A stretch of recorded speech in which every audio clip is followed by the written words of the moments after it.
Ya, kali ini kita akan membicarakan mengenai kehidupan yang membosankan, kekayaan yang sudah tak lagi menarik, dan dunia harian yang bagaikan siklus. Ya, macam itulah. Hidup kita sebenarnya ya cuma gitu-gitu aja setiap hari. Bangun tidur, makan, ketemu keluarga. Kalau sendirian ya pergi ke sana, pergi ke sini, kerja. Habis itu datang. Nggak ada sesuatu yang unik, hampir sama dengan orang lainnya. Jadi sebenarnya kayak gue sendiri udah bosan dengan hidup sebenarnya. Nggak guna. Untuk apa itu kan. Ya cuma kayak gitu-gitu doang. Seandainya lo udah hidup, punya orang yang lo cintai, lo langsung lo kaya, sukses secara karir, ya kekayaan lo hanya sekedar untuk mempertahankan hidup lo aja. Setiap hari lo ada di kerjaan hampir semacam itu. Ketemu keluarga cuma sebentar, jalan-jalan cuma sebentar, berwisata ya cuma sebentar. Terus lo membeli game, membeli mobil, membeli semua kesukaan lo hanya untuk meredam kebosanan lo setiap hari. Itulah kenapa lo juga butuh anak, butuh pasangan, semua untuk meredam kebosanan lo dan perasaan hampa lo sebenarnya. Apakah kekayaan itu menyenangkan? Iya, menyenangkan. Kekayaan itu menyenangkan. Lo bisa membeli apa aja dengan kekayaan, bahkan sedikit kebahagiaan daripada lo miskin. Lebih baik menderita dalam kekayaan daripada menderita dalam kemiskinan. Tapi masalahnya, bahkan kekayaan pun, misal membeli game sesuka hati, membeli apapun perjalanan sesuka hati, hanya sekedar membuat kita senang sementara. Saat lo udah mencapai kekayaan atau kenikmatan hidup sejak kecil, lo lahir dari keluarga kaya raya, lo udah menikmati semuanya lah kayak itu kan. Atau lo bekerja mati-matian, setelah itu umur 30, umur 40 lo sukses secara karir dan lo punya banyak duit dan punya keluarga yang baik lah gitu kan. Lo tetap saja tidak bisa melepaskan atau meredam kegilaan masa lalu dan masa sekarang yang lo hadapi. Lo tetap bosan, lo tetap bingung ngapain, lo tetap ngerasa kayak gak dimengerti, lo ngerasa kesepian, ngerasa gak punya temen, dan ngerasa perasaan-perasaan negatif lainnya lah. Itulah sebabnya kekayaan lo gunain, ya kita gunakan untuk sekedar meredam kebosanan dan perasaan sakit yang ada dalam diri kita. Ya kekayaan cuma kayak gitu, hanya sekedar untuk mempertahankan hidup panjang aja lah. Padahal kita kadang bosan dan udah gak tertarik lagi mempertahankan hidup, tapi kita takut mati. Apakah kekayaan menarik? Ya sangat menarik. Kekayaan bisa membayar psikiater, pergi psikolog, healing, jalan-jalan, melakukan banyak terapi, membeli ini, membeli itu, membeli segala macam kenyamanan. Tapi bagi lo yang udah merasakannya, kekayaan menjadi hampa dan membosankan, dan tak ada yang menarik dari kekayaan. Mungkin beberapa orang yang tidak merasakannya, tidak mencapai tahap semacam ini, mereka mengejar kekayaan sebagai bentuk dari keinginan jangka panjang atau keinginan masa lalu, bahwa saat kita membeli rumah, selesai membeli mobil, kita membeli game, kita membeli ini itu, mendapatkan pasangan, kita akan bahagia dan bersenang-senang.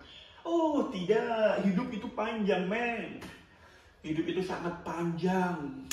Makanya panjangnya hidup ini begitu sangat membosankan. Karena apa? Setiap hari kita udah melakukan hal yang sama. Kita membeli makanan yang sama, kita tidur di tempat yang sama, kita jalan-jalan. Ya intinya itu aja. Kita bekerja di tempat yang sama bertahun-tahun. Hidupnya kayak gitu. Karena kita udah melakukan semuanya, lama-kelamaan kita nggak tertarik lagi dengan kekayaan kita. Dan bener-bener udah kayak, untuk apa sih? Gitu kan. Ya paling cuma sekedar untuk hidup nyaman, bersenang-senang. Hanya itu aja. Segalanya hambar. Saat lo menghadapi situasi hidup yang setiap hari hanya itu-itu aja, monoton, nyaris sama, seandainya lo melakukan banyak perjalanan dan hal-hal baru pun intinya juga sama aja, lo akhirnya tak lagi merasa kekayaan itu sebagai sesuatu hal yang luar biasa. saat mau menghadapi kenyataan semacam itu. Bagi orang-orang yang belum merasakannya, mungkin akan merasa tersinggung, iri, dan marah gitu kan. Tapi saat mereka merasakannya sendiri, mereka akan mereka akan berada pada situasi yang tak jauh berbeda. Saat mereka mungkin asalnya miskin atau berada di kelas menengah ke bawah, itu kan, terus tiba-tiba umur 25 atau 30, 40 dia menjadi kaya. Sisanya dia masih ada 30 tahun, 20-30 tahun hidup. Dan sekian banyak orang kaya, kenapa tidak bijaksana dan mudah marah? Dan kita sendiri mudah meledak marah saat gagasan kita, pikiran kita, atau emosi kita tidak diterima. Kita mudah marah, padahal kita udah kaya, udah makmur, hidup udah enak, kita bisa membeli banyak hobi. Karena apa? Karena kekayaan tidak bisa membuat kita bahagia dan tenang. Kekayaan hanya sekedar membuat kita hidup dan bertahan dalam keluarga kecil kita masing-masing, tapi tidak membuat kita bijaksana dan merasa benar-benar damai. Itulah kenapa kita bisa berdebat panjang lebar dengan siapa saja, saling membenci di media sosial, saling menghujat di Facebook, padahal hal-hal sepele itu kan. Dan mayoritas orangnya adalah orang-orang kaya, kayak kita, orang-orang yang punya banyak hal kayak gini. Tapi yang nggak, hidupnya sangat mudah dideteksi mengalami gangguan kejiwaan sebenarnya, baik ringan atau berat. Yaitu kekayaan nggak banyak bisa membuat kita menjadi bijak. Dan tentunya kekayaan hanya sekedar alat untuk bertahan hidup saja, hidup yang panjang yang membosankan itu. Yang setiap hari ya kayak gitu-gitu aja. Jadi bagi orang yang berada di tahap kayak gini, kekayaan sudah nggak terlalu menarik. Ya karena sekedar gitu aja. Ditambah dengan kebosanan hidup, ya mau gimana lagi ya, hidup ya gini-gini doang. Bayangin itu kan, lo lahir sampai sekarang, kegiatan lo ya cuma makan, tidur, berak, nonton TV, internetan, main game, itu kan. Akhirnya bekerja, ngurus anak, istri, ya kayak gitu terus sampai mati. Apalagi jika lo bukan pemikir, bukan filsuf, bukan inovator, dan bukan siapa-siapa, cuma sekedar hidup, kerja, lalu mati, ya udah, lo nggak penting, kita semua nggak penting akhirnya, aja kayak gitu-gitu doang, nggak ada yang menarik. Bagi para pemikir atau filsuf atau orang-orang yang menganggap kehidupan ini tak jauh berbeda dengan orang-orang terdahulu, mayoritas dari kita adalah orang yang sekedar statistik, tak lebih berbeda daripada orang yang sudah mati dahulu kala atau orang yang hari ini hidup. Kita mati hari ini atau besok kena banjir, mati karena sepak bola, mati karena terorisme atau perang, ya kita sekedar mati akhirnya.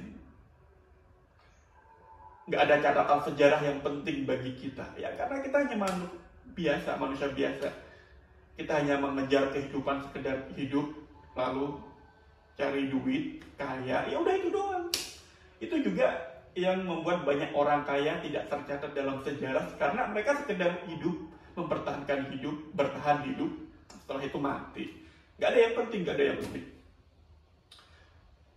Lalu saat kehidupan adalah ulangan yang sebenarnya sudah membosankan untuk dijalani, dan kekayaan juga gitu-gitu saja, nggak terlalu menarik. Lalu apa yang harus kita lakukan? Ya, itu terserah lo mau ngelakuin apa. Mau bunuh diri ya silahkan. Mau menjadi pemikir inovator atau menjadi filsuf atau orang-orang tertentu yang tercatat dalam sejarah, silahkan. Ya itu kayaknya lebih baik lah, karena banyak orang hanya memilih menjadi biasa. Tapi menjadi biasa ya juga gak masalah. Lo menjadi orang biasa, hidup, menikmati hidup, cari duit, bersenang-senang di keluarga, habis itu menua, mati. Tapi sayangnya hari ini untuk menikmati hidup itu sangat sulit. Untuk bisa berbahagia itu sangat sulit. Untuk tidak iri dengan tetangga, dengan teman, dengan kolega, dengan orang-orang yang lebih kaya dan lebih bahagia, itu sangat sulit. Makanya hidup panjang itu seolah-olah penderitaan yang tiada henti bersama dengan kebosanan yang tiada henti. Karena kita orang yang takut mati, ya terpaksa kita bertahan hidup. Dan kekayaan kita gunanya apa? Ya gunanya hanya untuk membentengi diri kita dari segala macam kerusakan yang berlebih dan semakin parah. Kekayaan gunanya ya akhirnya kayak gitu doang. Kekayaan kalau tidak dimaksimalkan untuk sesuatu yang lebih unik, yang luar biasa, gunanya hanya sekedar untuk mempertahankan kegilaan lo sampai lo mati, untuk mempertahankan kebosanan lo sampai lo mati, untuk mempertahankan rumah tangga yang sudah tak menarik sampai lo mati, untuk mempertahankan anak-anak yang sebenarnya lo kadang jengkel untuk mengurus mereka sampai lo mati karena ada tanggung jawab moral, kasih sayang dan lain sebagainya, untuk memenjarakan lo dalam panjangnya kehidupan sampai lo mati. Itu gunanya kekayaan.